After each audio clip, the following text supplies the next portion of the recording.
Assalamualaikum warahmatullahi wabarakatuh. Allahu Akbar, Allahu Akbar, Allahu Akbar, Allahu Akbar, Allahu Akbar, Allahu Akbar, Allahu Akbar, Allahu Akbar, Allahu Akbar. Walillahil hamdu.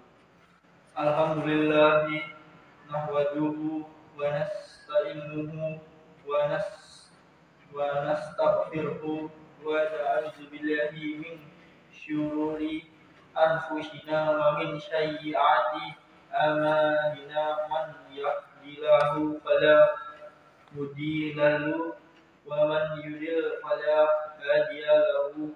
Asyhadu an la ilaha illa wahdahu la syarika lahu wa asyhadu anna Muhammadan abduhu wa rasuluhu. Allahumma salli wa sallim ala sayyidina Muhammadin Hazar Rasuli Karimi wa ala alihi wa ashabihi amma ba'd. Faya ibadallah, usikum wa nafsi bitaqwallahi faqad fazal muttaqun. Kaum muslimin dan muslimat yang berbahagia, di hari raya Idul Adha ini sungguh kita benar-benar berada dalam karunia dan rahmat Allah Subhanahu wa taala yang amat besar. Karena saat ini kita dikumpulkan oleh Allah Subhanahu wa taala di tempat ini dengan tujuan menggapai kemuliaan di hadapan Allah Subhanahu wa taala. Merenunglah sejenak akan keberadaan saudara-saudara kita yang belum dipilih oleh Allah untuk mendapat rahmatnya, yaitu mereka yang di saat ini telah berada di dalam sebuah tempat berkumpul, akan tetapi Allah murka kepada mereka, yaitu mereka-mereka yang lalai dan sibuk mengikuti hawa nafsu mereka, sehingga mereka tercebur di dalam kubang kemaksiatan dan kenistaan. Akan tetapi kita pada saat ini, pada detik ini, dihantarkan dan dimudahkan oleh Allah untuk yang diridhoi oleh Allah Subhanahu wa taala, yaitu kita berkumpul untuk melakukan sholat Idul Adha di tempat ini. Inilah nikmat dan rahmat besar dari Allah Subhanahu wa taala untuk kita. Kaum muslimin dan muslimat yang semoga dimuliakan oleh Allah Subhanahu wa taala. Hari raya Kurban adalah hari raya agung untuk umat Nabi Muhammad SAW, yang di dalamnya tersimpan makna yang luar biasa, agung, dan pelajaran yang amat agung bagi kita.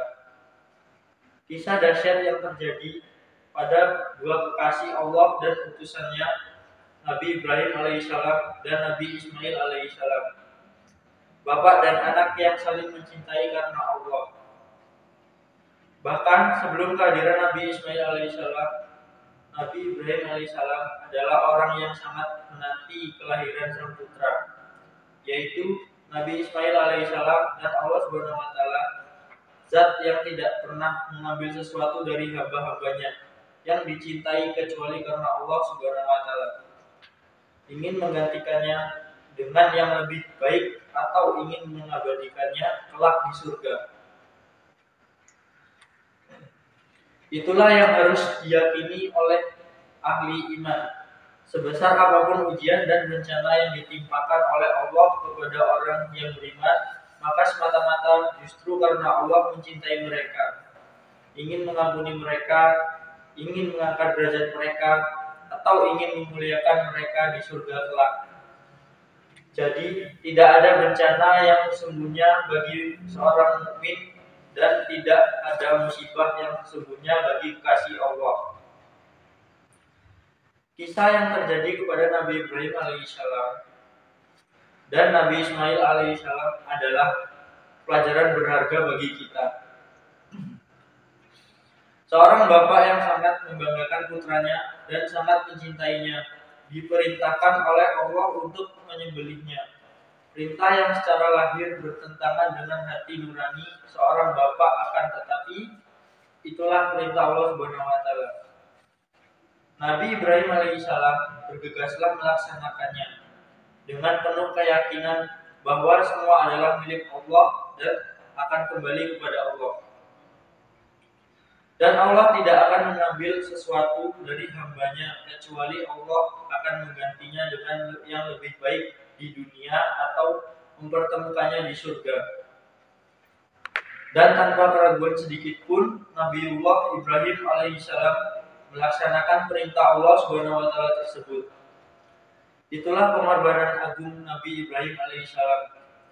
Dan kisah ini bisa saja kita sebut sebagai kisah pengorbanan yang tiada tandingnya. Seorang ayah rela mengorbankan anak tercintanya demi menjalankan perintah Allah Subhanahu wa taala. Kaum muslimin dan muslimat yang semoga senantiasa mendapat kasih sayang dari Allah Subhanahu wa taala. Begitu agungnya kisah tersebut hingga diabadikan di dalam syariat Nabi Muhammad SAW, yaitu dengan dianjurkannya bagi seorang muslim yang mampu untuk menyembelih kurban, baik itu domba, sapi atau onta. Akan tetapi yang harus kita pahami bahwa kurban kambing, sapi, dan onta adalah sebagai simbol sebuah pengorbanan yang harus kita ikuti secara lahir dalam kehidupan kita. Akan tetapi ada makna tersirat di balik penyembelihan domba atau onta yang lebih agung, yaitu menghadirkan makna pentingnya pengorbanan dengan mencontoh kisah agung yang terjadi pada Nabi Ibrahim dan Nabi Ismail alaihissalam. Artinya, pengorbanan yang kita butuhkan tidak sekedar menyembelih kambing, sapi, dan onta, akan tetapi memahami dan merasakan makna di balik kisah Nabi Ibrahim alaihissalam adalah hal yang amat penting, yaitu makna berkorban dalam arti memberikan apa yang diberikan Allah kepada kita dari hal yang kita banggakan dan kita cintai untuk Allah Subhanahu wa taala. Sungguh alangkah kecilnya kambing bagi seorang jutawan dan sungguh alangkah sederhananya seekor sapi bagi seorang pejabat tinggi. Akan tetapi melangkah menuju pemahaman kurban yang lebih bermakna adalah hal yang sangat kita butuhkan pada saat ini. Berkorban hakikatnya adalah mengabadikan nikmat. Anda yang punya jabatan, jika Anda menginginkan jabatan Anda adalah jabatan yang bakal abadi kelak di surga Allah Subhanahu wa taala, maka relakanlah jabatan yang Anda cintai itu untuk Allah. Memberikan jabatan Anda untuk Allah bukan berarti Anda harus melepas jabatan Anda. Akan tetapi, pergunakanlah jabatan yang diberikan oleh Allah kepada Anda untuk yang Allah ridhoi. Amar ma'ruf, nahi munkar, menghentikan kejahatan, memudahkan dalam segala kebaikan adalah cara berkorban bagi para pejabat. Banyak kita saksikan saat ini kemungkaran-kemungkaran susah ditangani oleh para ulama, susah ditangani oleh masyarakat. Akan tetapi, jika ini ditangani oleh pejabat adalah sangat mudah. Maka beruntunglah Anda menjadi pejabat jika Anda menjadi pejabat yang rela berkorban untuk Allah Subhanahu wa taala dengan jabatan Anda. Berjuang adalah sebagian bentuk pengorbanan, maka sungguh celakalah jika ada orang yang diangkat oleh Allah dengan jabatan. Akan tetapi justru dengan jabatannya ia semakin jauh dari Allah. Ternyata dengan jabatannya ia telah membuka banyak kemaksiatan dan kemungkaran.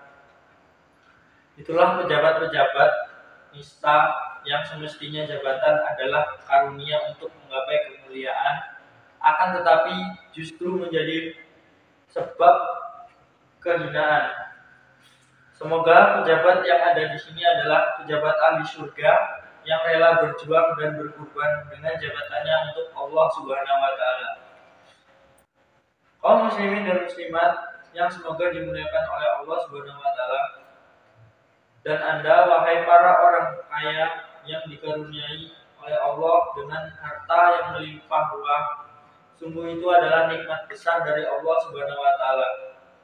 Maka jangan sampai nikmat yang begitu besar dari Allah Subhanahu wa taala akan sirna begitu saja. Jangan sampai nikmat harta yang diberikan oleh Allah kepada Anda tidak bisa Anda lihat kelak di surga.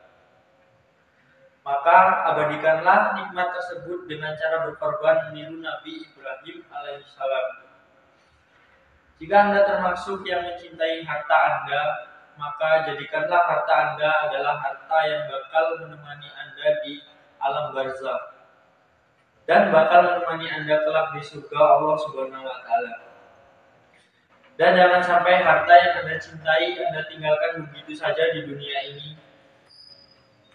Maka dari itu, wahai para orang kaya, berkorbanlah dengan harta Anda dan berjuanglah dengan kekayaan Anda. Berkorban dengan harta bukan berarti Anda harus meninggalkan kekayaan. Akan tetapi, jika Anda tergolong orang yang diberi oleh Allah kemampuan untuk mengumpulkan harta, maka kumpulkanlah harta dengan cara yang benar. Dan di saat Anda sudah bisa mengumpulkannya, gunakanlah harta tersebut untuk yang Allah ridhoi. Ada masjid yang harus Anda bangun, ada pesantren yang harus Anda perhatikan, ada madrasah yang harus Anda benahi, ada yatim piatu yang harus Anda bantu dan Anda fakir miskin yang harus Anda santuni. Itulah makna pengorbanan dan perjuangan bagi Anda, wahai orang kaya. Berkorban dengan harta yang bukan hanya seekor kambing. Dan apalah artinya seekor kambing bagi seorang kaya raya seperti Anda. Begitu sebaliknya, yang diberi oleh Allah dengan harta melimpah ruah, akan tetapi dia tidak diberi oleh Allah jiwa berkorban dengan hartanya. Maka sungguh dengan harta tersebut Allah akan merendahkan dan menghinakannya kelak di akhirat. Karena harta yang ia simpan dan ia timbun di dunia tanpa digunakan untuk berkorban dan berjuang di jalan Allah Subhanahu wa taala akan dipertanyakan kelak di akhirat dan menjadi penghalang menuju surga Allah Subhanahu wa taala. Kaum muslimin dan muslimat yang semoga dimuliakan oleh Allah Subhanahu wa taala. Dan begitu juga Anda yang berilmu, Anda harus punya pengorbanan. Jangan sampai Anda tertinggal dari rombongan-rombongan para pejuang-pejuang yang berkorban dengan jabatan dan kekayaan mereka. Di depan Anda adalah umat yang membutuhkan ilmu dan bimbingan, juga suri teladan. Maka seorang alim yang tidak menyebarkan ilmu serta memberikan sari tauladan yang baik adalah seorang berilmu yang tidak mempunyai perjuangan dan pengorbanan. Dan ilmu yang ia miliki selagi tidak digunakan untuk berjuang di jalan Allah Subhanahu wa taala hanya akan menjadi beban kelak di akhirat. Dan alangkah banyaknya orang berilmu di dalam neraka Jahannam karena tidak mengamalkan dan menggunakan ilmunya untuk Allah seperti yang dikabarkan oleh Nabi Muhammad SAW. Maka mari wahai para ahli ilmu, saat ini dan detik ini kita berkorban dan berjuang dengan ilmu kita dengan mendidik umat serta menjadi suri tauladan yang baik bagi mereka. Semoga ahli ilmu yang ada di sini adalah ahli ilmu yang ahli surga. Dan yang tidak boleh tertinggal juga adalah si fakir dan orang-orang yang tertindas. Bagi Anda, ketabahan dan kesabaran adalah pengorbanan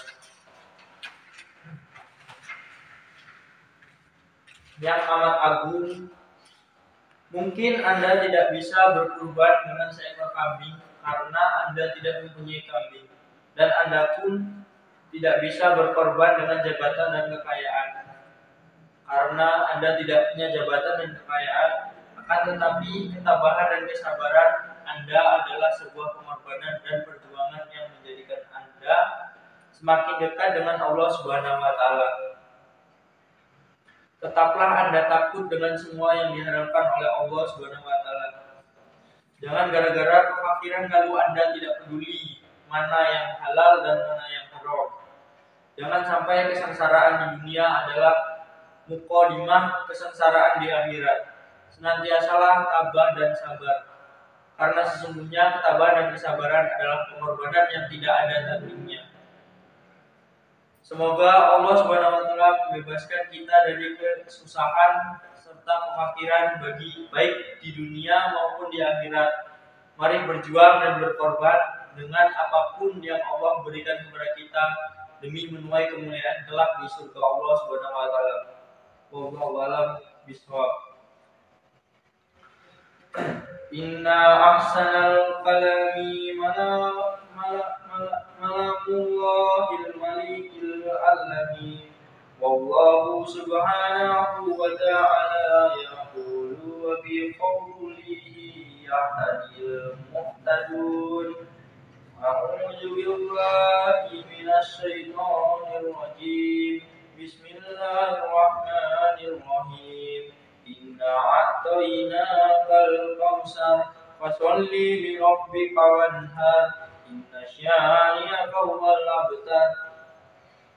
Barakallahu li wa lakum fil qur'anil mazim wa nafa'ani wa iyyakum bima fihi minal ayati waz zikri hakimi wa taqabbala minni wa minkum tilawatahu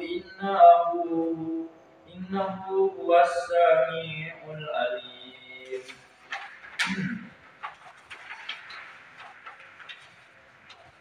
Allahu akbar, Allahu akbar kabira walhamdulillah katsira wa subhanallahi bukratan wa asila. La ilaha illallah wallahu akbar. Allahu akbar walillahil hamd. Alhamdulillahi amarna an nusliha ma'isyatana inna ridha wasa'ada wa kuma bil wajibati fi ibadati wa taqwahu. Wa asyhadu an la ilaha illa hu wahdahu la syarika lahu wa asyhadu anna sayyidina Muhammadan abduhu wa rasuluhu. Allahumma sholli wa sallim wa barik ala sayyidina Muhammadin wa ala alihi wa ashabihi wa sallim tasliman katsira amma ba'du. Faya ayyuhan nas ittaqullaha haqqa tuqatih wa la tamutuna illa wa antum muslimun. Allahumma shalli ala sayyidina Muhammad wa ala ali sayyidina Muhammad warda anna ma'ahum birahmatika ya arhamar rahimin. Allahumma fir lil mu'minina wal mu'minat wal muslimina wal muslimat al ahya minhum wal amwati innaka sami'un qaribun wajibud da'wat. Allahumma fa'anna awal waba'a was zala wal mihana wa su'al fitnati ma zahra minha wa ma batana an baladina kasatan wa sa'iril buldanil muslimina amatan ya rabbal alamin. Rabbana zahlamana anfusana wa in lam taghfir lana lanakunanna minal khasirin. Rabbana atina fid dunya hasanah wa fil akhirati hasanah wa qina azabannar. Ibadallah, innallaha ya'muru bil adli wa ihsani wa ita'i dzil qurba wa yahya 'anil fahsya'i wal munkari wal baghi ya'izukum la'allakum tadhakkarun. Waskurul-Allahal azima yadhkurkum washikuruhu ala amihi yazidkum wa lazikrullahi akbar. Assalamualaikum warahmatullahi wabarakatuh.